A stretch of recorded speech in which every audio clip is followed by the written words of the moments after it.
Naoya Inoue sumabog na sa galit kay Casimero noon. Sobrang gigil na, pero anyari? Suarez gigil na kay Navarrete. Matatanda ang uminit ng husto ang tensyon sa pagitan nina WBA Super at IBF World Bantamweight Champion Naoya Inoue at WBO World Champion na si John Riel Casimero noon nang magpakawala ng sunod-sunod na pambabastos at matitinding provocation ang angas ng Pinas. Pero alam nyo ba mga kwento, nag-alburuto na ang monster noon. Kilala sa pagiging mahinahon at profesional sa loob at labas ng ring, hindi nakakapagpigil na si Inoue sa panahong nag-middle finger na itong si Casimero sa isang live broadcast sa WowWow na kung saan bisita si Inoue. Kasama pang pahayag ni Casimero na handa siyang ibuwis ang kanyang buhay para lang sa papating na laban sana nila ni Naoya Inoue noon. Kaya naman mga kwento, naglabas ang galit si Inoue sa panahong yan na kung saan sinabi niya, bakit kailangan kong magpapakabait palagi? Ang tingin pa ng tao sa akin ay isang santo. Bakit ako mananahimik kung paulit-ulit akong tinutukso at ginagawa ng bastos sa aksyon sa live TV? Ang laban na hinamon mo, tatanggapin ko. Ikasan nyo na ang laban. Naku, gigil na dito si Monster ah. Pero ang sagot naman ni Casimero sa top rank promoter na si Bob Arum, tila gusto raw magpakamatay o magpadala sa emosyon si Inoue kaya dapat na itong ituloy. Bagamat nagkaroon ng matinding interes sa mga tagahanga dahil sa init ng bakbakan sana pero hindi natuloy ang sinabing bakbakan dahil sa mga sumusunod na pangunahing dahilan. Una, pandemya at travel restriction. Ayon sa Yahoo News Japan, narito ang mga kadahilanan. Una nang nantala ang nakatagtan nilang laban noong April 2020 pero nagkaroon ng problema dahil sa COVID-19 na pandemic at mga hamon sa mga visa at pagbiyahe. Pangalawa, sinisi nila itong si Casimero dahil sa paglabag raw ng timbang at issue sa kampo ni Casimero. Sa mga sumusunod na pagkakataon na pinapalapit na ang negosasyon, nagkaroon raw si Casimero ng mga issue sa timbang tulad ng pagka-hospitalize dahil sa gastritis bago ang laban kay Paul Butler at mga usapin sa pakikipagkasundo sa panig ng promosyon. Pangatlo, pagpalit ng layunin, Nonito Donaire at sa Super Bantamweight.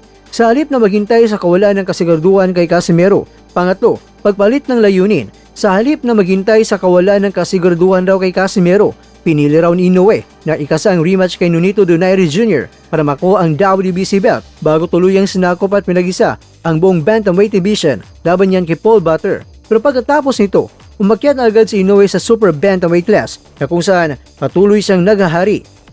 Mga kakwento sa mga ibinigay na mga dahilan ng Yahoo News Japan, naniniwala ba kayo na talagang yun lang ang mga dahilan o di kaya ay talagang takot sila na ang kartada ni Inoue ay mabahiran?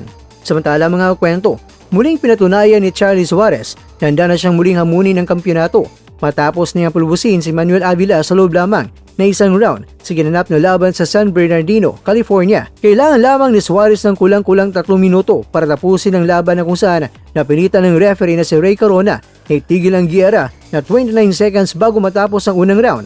Dahil dito, formal na iginiit ng bagong promoter ni Suarez na si Samson Lewkowicz sa WBO na obligahin ang Mexican champion na si Emmanuel Baquero Navarrete na harapin ang Pinoy boxer sa isang rematch. Pero ang tanong, itong si Navarrete nga ba ay umiiwas? Habang naghintay si Suarez, nagipaglaban muna si Navarrete kay Eduardo Nunez noong Pebrero sa Arizona na kung saan siya ay nagwagi. Subalit, sa halip na ayusin ang nakatagdang rematch kay Suarez, may ulat na nakatutok ngayon si Navarrete sa isa pang unification fight laban niyan sa WBC champion ng Amerika na si Oshaki Foster ngayong Setyembre.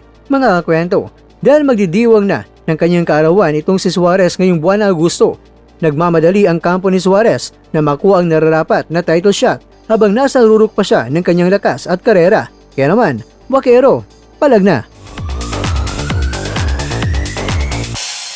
Sa bawat suntok, may pangarap. Sa bawat... Mga kakwento, hanggang dito na lang muna ang ating kwentuhan. Huwag kalimutan na mag-like, share at subscribe. Ako po si Mr. Kwento. Ito ang mga kwentong maaring hindi pa nakwento sa inyo. Tayo ng boses ang hindi pa napapansin ng mundo. Samahan niyo akong busisiin ang bawat kwento at bawat sakripisyo ng mga mandirigmang mga Pilipino. Ito ang kwentong di pa nakwento.